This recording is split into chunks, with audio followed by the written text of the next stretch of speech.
Je m'appelle Jean Buchmann et je vous invite à découvrir ma passion, le modélisme ferroviaire, avec la présentation de mon réseau des chemins de fer d'Alsace-Lorraine des années 30. Immergeons ensemble dans l'époque 2, avant la création de la SNCF en 1937. Je vous souhaite bonne découverte et je vous retrouve d'ici quelques minutes pour vous parler de mon cheminement de modéliste. Alors, en voiture, attention au départ.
Démarrons notre découverte depuis le quai de la gare de Lutzelbourg.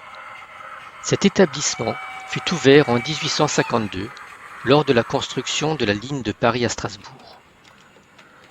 Nous assistons à l'arrivée d'un omnibus reliant Strasbourg à Sarrebourg qui débouche du tunnel franchissant un contrefort de la montagne dominé par les ruines médiévales du château de Lutzelbourg.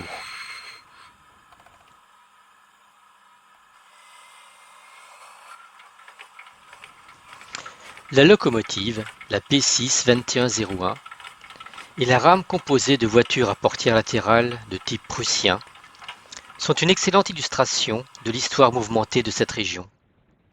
Durant la période du Reichsland, la terre d'Empire, entre 1870 et 1918, les régions alsaciennes et mosellanes ont connu une belle prospérité. Le réseau ferré également.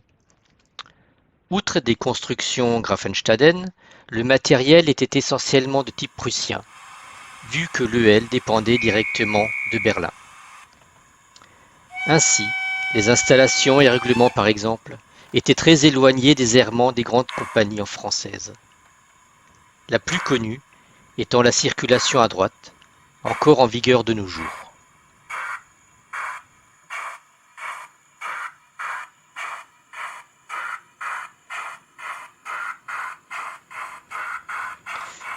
Dans le guide album illustré des chemins de fer d'Alsace et de Lorraine de 1927, Lutzelbourg est mentionné de la manière suivante. À 443 km de Paris, ruine d'un château démantelé en 1525, très belle vue, tramway à vapeur pour Phalsbourg et Drulingen. Lutzelbourg, un centre de tourisme, des promenades magnifiques, un service automobile pour Dabo et pour toutes les montagnes des Vosges.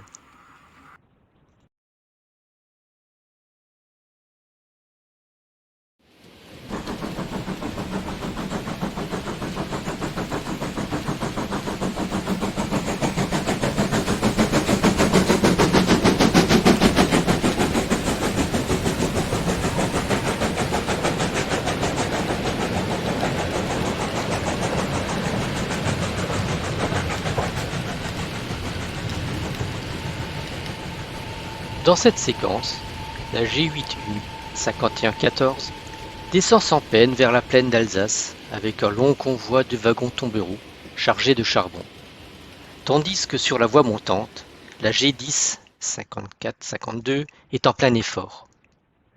Remarquez que le matériel marchandise n'est pas seulement AL, mais également de provenance Est, Nord, PLM, État, PO, Midi ou d'autres réseaux européens. Rejoignons les ruines du château pour apprécier la vue panoramique sur la gare.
L'hôtel à la fameuse Street était en réalité situé à Stambach, la prochaine gare après Lutzelbourg.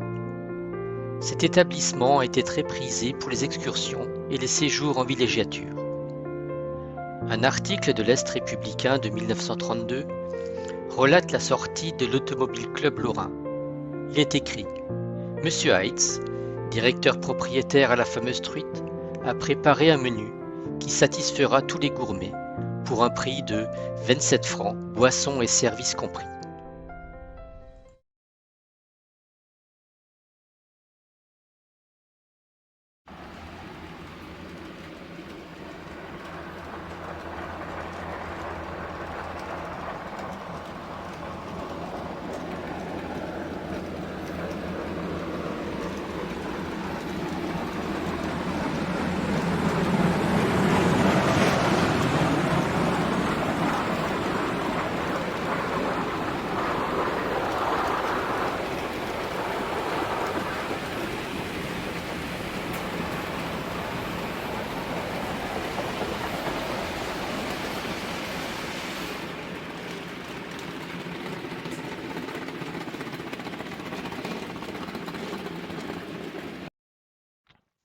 La série G12 était une puissante locomotive marchandise présente à l'effectif Alsace-Lorraine au nombre de 127 exemplaires.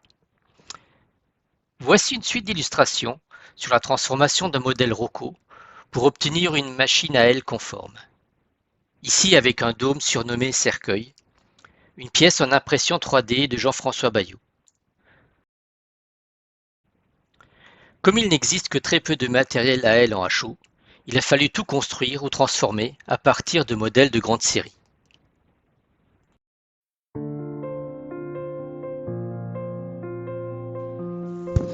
Et voici quelques-unes de mes locomotives du parc de traction Alsace-Lorraine, obtenues après modification de modèles du commerce.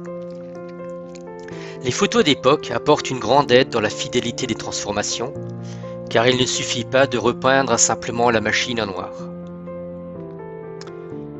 Les éléments comme les pompes à air, les injecteurs, les lanternes sont parfois remplacés, de nouvelles tuyauteries à disposer. J'ai aussi confectionné des plaques d'immatriculation conformes en maillechort photogravé, ainsi que toutes les inscriptions sous forme de décalcomanie. Je les propose d'ailleurs aux amateurs intéressés.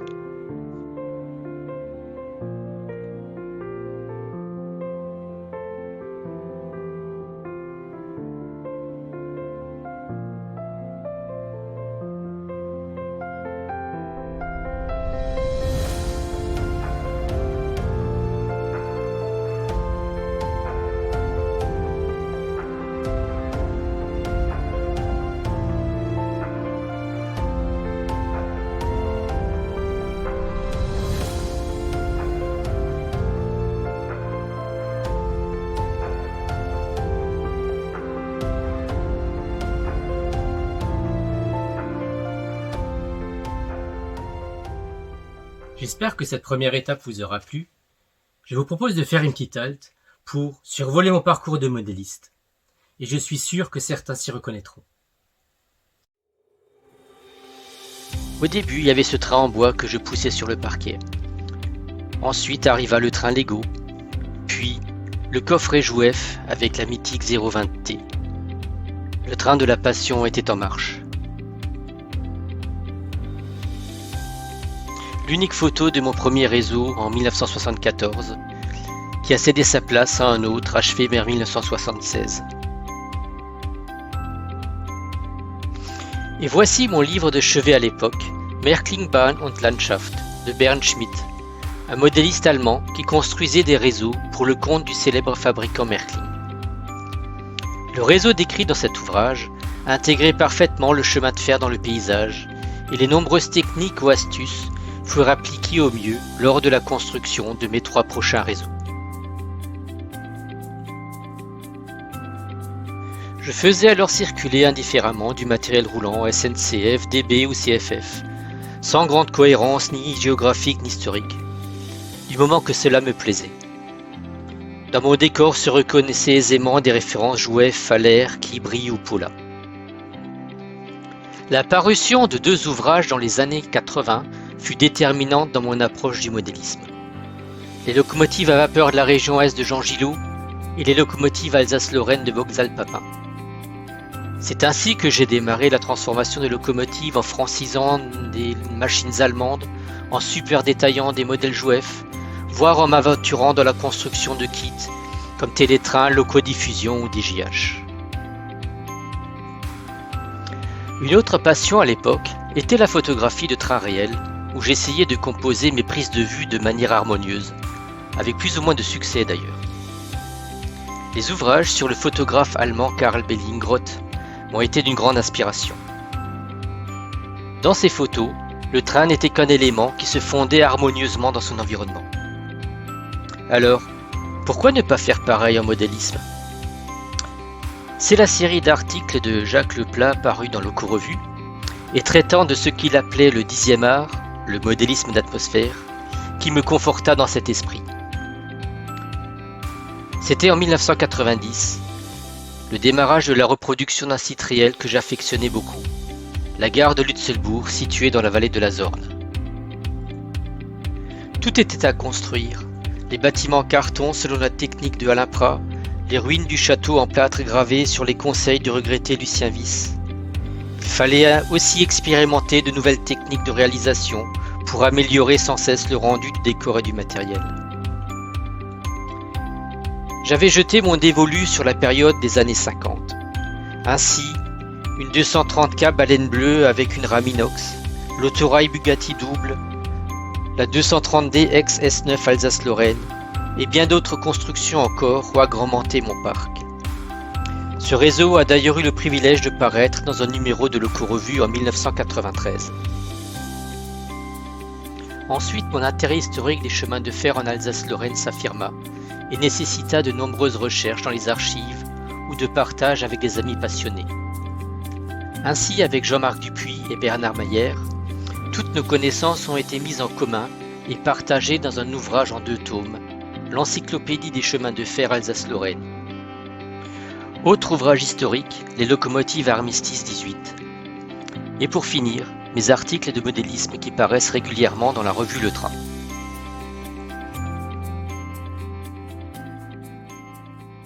Il y aurait sûrement encore beaucoup de choses à vous raconter.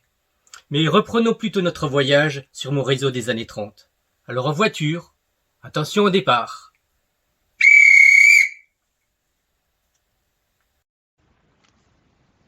Découvrons une autre gare de mon réseau, celle de Kattelhausen. Cette fois, pas de reproduction fidèle d'un lieu, mais une gare imaginaire desservant un village typiquement alsacien. J'ai mis en scène le bâtiment voyageur de Faller qui reproduit Volgelsheim du chemin de fer touristique du Rhin. Ce bâtiment correspond à la construction normalisée numéro 8 Elsass-Lothringen, édictée par la Direction impériale des chemins de fer d'Alsace-Lorraine de Strasbourg. C'est justement l'heure de passage de l'omnibus. C'est une composition de voitures à portière latérale tractée par la locomotive S3 227. Cette série de machines dérivait d'un type prussien et fut construite pour l'Elsace-Lothringen entre 1900 et 1901.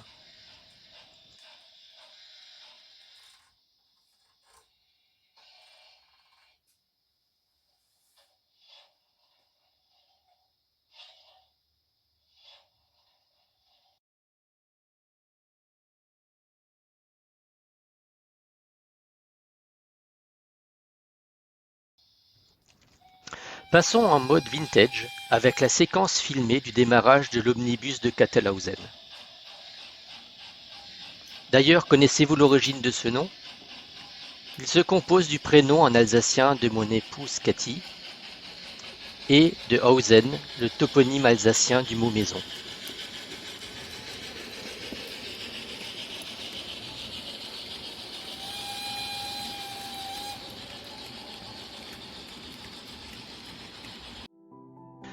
Poursuivons la visite de mon réseau en découvrant le village alsacien de Kattelhausen.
Avez-vous remarqué les deux teintes de vert portées par les voitures à ailes?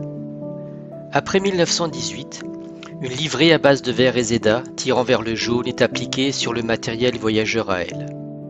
Avec l'adoption du cahier des charges unifié au CEM au milieu des années 20, la aile adopte un vert plus foncé. Bien des années plus tard, la variété reste de mise, comme l'illustrent ces voitures à ailes en gare de Strasbourg en 1935. Bien entendu, comme pour les locomotives, il n'existe pas de matériel voyageur en livrée à ailes. Il faut donc le redécorer soi-même sur la base de modèles du commerce. Ici aussi, j'ai réalisé des planches de marquage sous forme de décalcomanie que je mets à disposition des amateurs intéressés. Voici en quelques images les étapes d'une transformation. Et n'oublions pas les fourgons, allèges postales et tout le matériel marchandise. Pour ce dernier, heureusement que certains fabricants proposent des wagons en livrée à ailes. Pour le reste, il faut procéder de la même manière. Et là aussi, j'ai réalisé des décalcomanies spécifiques pour les marquages.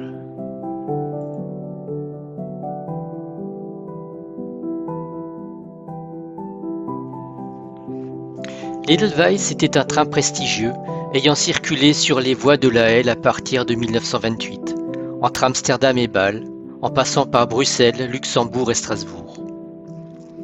Ce train, exploité par la CIWL, devait faire concurrence au Rheingold, exploité par la Mitropa, qui circulait sur l'autre rive du Rhin, et reliait également Amsterdam à Bâle.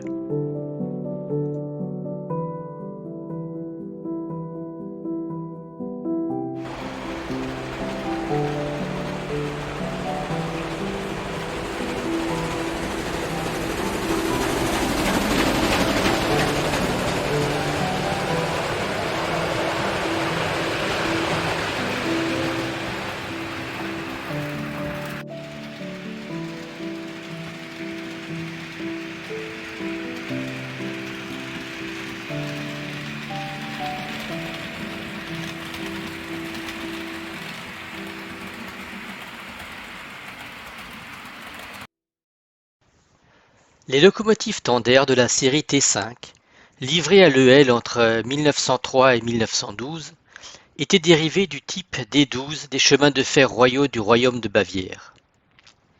Elles furent affublées du surnom alsacien Kurzwottel, c'est-à-dire courte queue, en rapport à leur forme ramassée. Cette locomotive possède un charme indéniable avec sa disposition d'essieu 122, une Atlantique inversée. Les diverses voitures avec passerelle d'extrémité sont d'origine EL ou Armistice 18.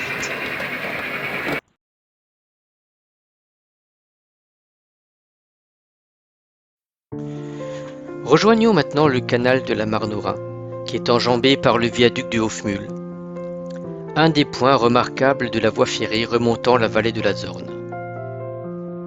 Il enjambe une route départementale, la rivière Zorn et le canal. Le viaduc a été réalisé en carton contrecollé, habillé par des plaques de pierre Plastruck et de la carte plastique Evergreen. Remarquable est également la paroi rocheuse qui surplombe la voie ferrée et la maison de l'éclusier.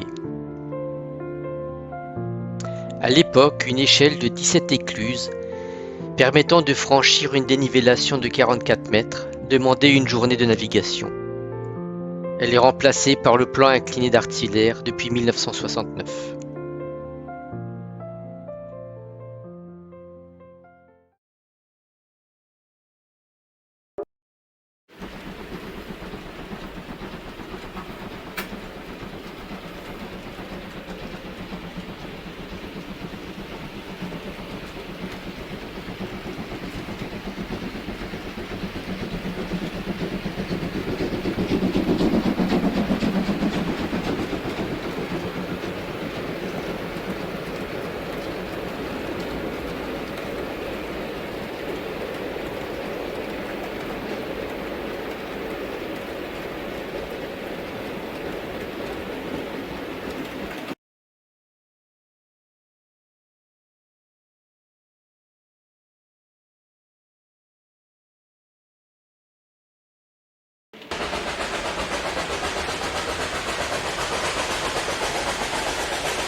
Le transport de marchandises est l'essence même du chemin de fer. En époque 2, nous sommes loin de la monotonie actuelle des rames marchandises. Myriades de wagons couverts, tombereaux, plats spéciaux, mélangés au gré des destinations et des dessertes, dans des compositions les plus variées, pour le plus grand bonheur de l'amateur.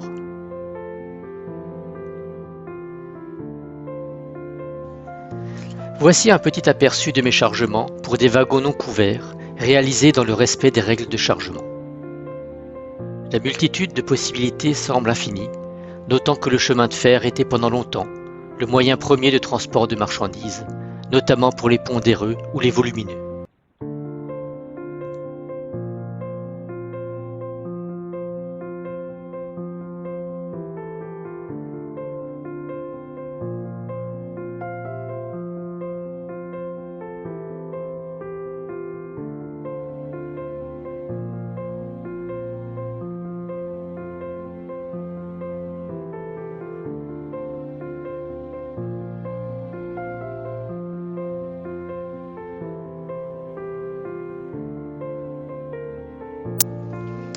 Et pour finir, un chargement exceptionnel. Une roue d'inertie pour une génératrice à vapeur, transportée sur le wagon spécial SSY F2 Alsace-Lorraine. Châssis et roue d'inertie sont des pièces en impression 3D réalisées par Jean-François Bayot. Les bogies proviennent d'une grue Fleischmann.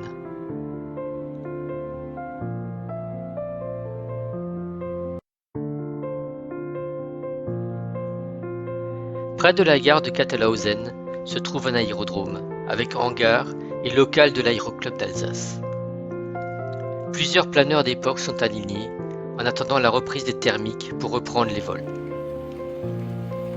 J'ai réalisé cette thématique en hommage à mon père, qui pilotait des planeurs dans les années 50. Il pratiquait aussi l'aéromodélisme, et je lui dois certainement ma passion pour le modélisme.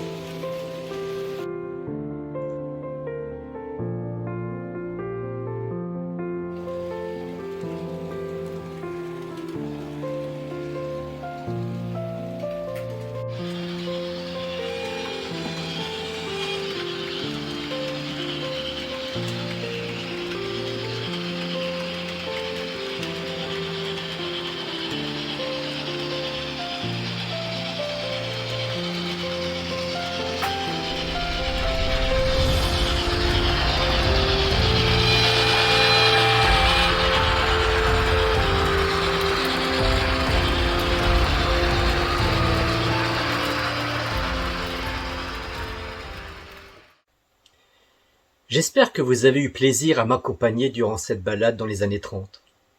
De nombreux aspects n'ont pu être abordés, et vous vous posez sans doute l'une ou l'autre question.